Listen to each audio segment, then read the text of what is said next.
हमें परिदृश्य का निरीक्षण करना होगा और उन सुरागों को ढूंढना होगा जो हमें वहां तक ले जाएं। जैसे जैसे उन्होंने अपनी यात्रा जारी रखी, चुनौतियां और अधिक विकराल होती गई। जंगल हर मोड़ पर उनके संकल्प की परीक्षा ले रहा था। उन्हें भयंकर तूफानों का सामना करना पड़ा जिसने उन्हें हड्डियों तक भिगो दिया, और कीड़ों के झुंडों का सामना किया जिन्होंने उनके धैर्य की परीक्षा ली। फिर भी उनका दृढ़ संकल्प कभी नहीं डगमगाया। एक दोपहर जब वे घने जंगल से गुजर रहे थे, वाइल्ड को कुछ असामान्य चीज दिखी। जमीन पर एक पैटर्न में व्यवस्थित पत्थरों की एक श्रृंखला। उन्होंने वेंडेल और डॉक्टर ग्रीन को बुलाया और उन्होंने पत्थरों की बारीकी से जांच की। यह सूर्य और चंद्रमा का प्रतीक है, वाइल्ड ने कहा, बिल्कुल मानचित्र पर जैसा। डॉक्टर ग्रीन ने सिर हिलाया, उनकी आंखें उत्साह से चमक रही थी। यह एक मार्कर होना चाहिए। हम सही रास्ते पर हैं। उन्होंने पत्थरों के निशान का अनुसरण किया जो उन्हें सूरज की रोशनी में नहाए हुए साफ स्थान तक ले गया। समाशोधन के केंद्र में एक राजसी पेड़ खड़ा था जिसके पत्ते सोने की तरह चमक रहे थे।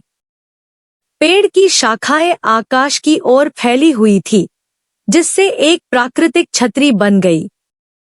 यही तो है, डॉक्टर ग्रीन ने धीरे से कहा, जंगल का हृदय। जैसे ही वे पेड़ के नीचे खड़े हुए, सूरज डूबने लगा, जिससे साफ जगह पर गर्म चमक आ गई। कुछ क्षण बाद चंद्रमा उगाया, उसकी चांदी जैसी रोशनी सूरज की रोशनी के साथ मिल गई।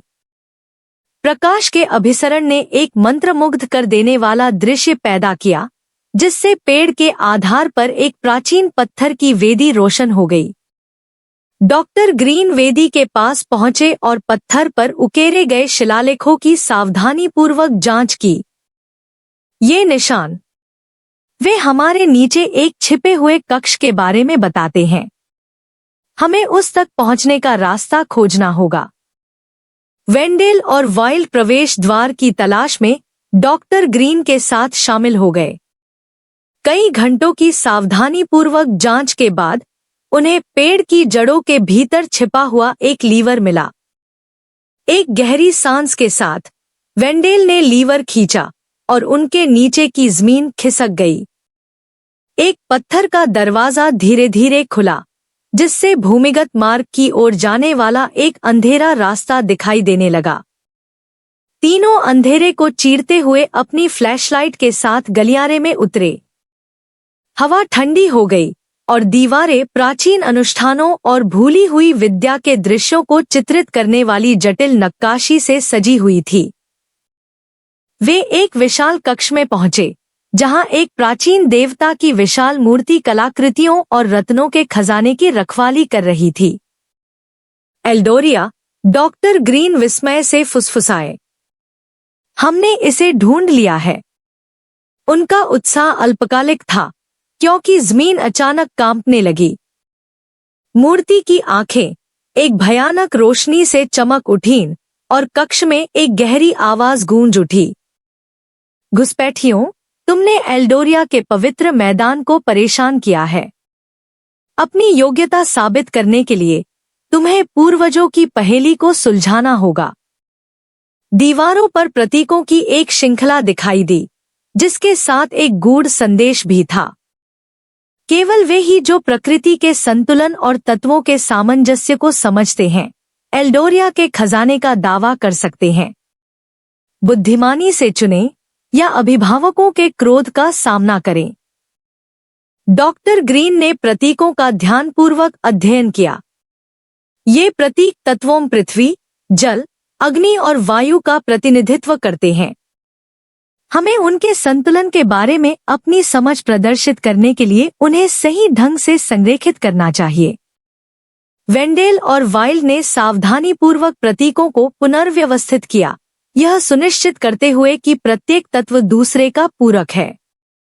जैसे ही उन्होंने अंतिम प्रतीक रखा, कक्ष दीप्तिमान रोशनी से भर गया। मूर्ति की आंखें धुंधली हो गईं और आवाज एक बार फिर बोली, आपने अपनी योग्यता साबित कर दी है। एल्डोरिया के खजाने दुनिया के साथ साझा करने के लिए आपके हैं।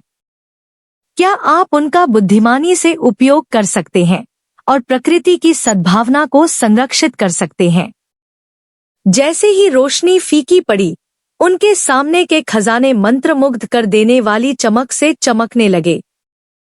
सोने के सिक्के, बहुमूल्य रत्न और प्राचीन कलाकृतियां उनके चरणों में पड़ी थी। फिर भी दीवारों पर अंकित ज्ञान और बुद्धिमता ही असली मूल्य रखती है। डॉक्टर ग्रीन वेंडेल और वाइल्ड की ओर मुड़े, उनकी आंखें गर्व से भर गईं। हमने यह किया, मेरे दोस्तों। हमने एल्डोरिया की विरासत को उजागर किया है। अब हमें इसका संरक्षण सुनिश्चित करना चाहिए और इसके ज्ञान को दुनिया के साथ साझा करना चाहिए। जंगल से होकर वापस लौटने की उनकी यात्रा उपलब्धि और सौहार्द की भावना से भरी थी। उन्होंने अनगिनत चुनौतियों का सामना किया और मजबूत होकर उभरे। उनका बंधन रोमांच की भट्टी में बना। घर लौटने पर उन्होंने एल्डोरिया के ज्ञान और खजाने को साझा करने के लिए खुद को समर्पित कर दिया। डॉक्टर ग्रीन ने कलाकृतियों की सुरक्षा और अध्ययन के लिए एक फाउंडेशन की स्थापना की, जबकि वेंडेल और वाइल्ड बने संरक्षण और अन्वेषण के राजदूत, प्राकृतिक दुनिया का सम्मान करते हुए दूसरों को अपने स्वयं के साहसिक कार्य शुरू करने के लिए प्रेरित करते हैं। एल्डोरिया की उनकी यात्रा साहस, बुद्धिमत्ता और मित्रता की परीक्षा थी। इस सब के माध्यम से उन्होंने संतुलन, सद्भाव और मानव आत्मा की स्थायी शक्ति के महत्व को सीखा था। और जैसे ही उन्होंने क्षितिज की ओर देखा, उन्हें पता चला कि अनगिनत रोमांच अभी भी उनका इंतजार कर रहे हैं। हर एक खोज और दुनिया के असीमित आश्चर्यों की अनन्य खोज का प्रमाण है।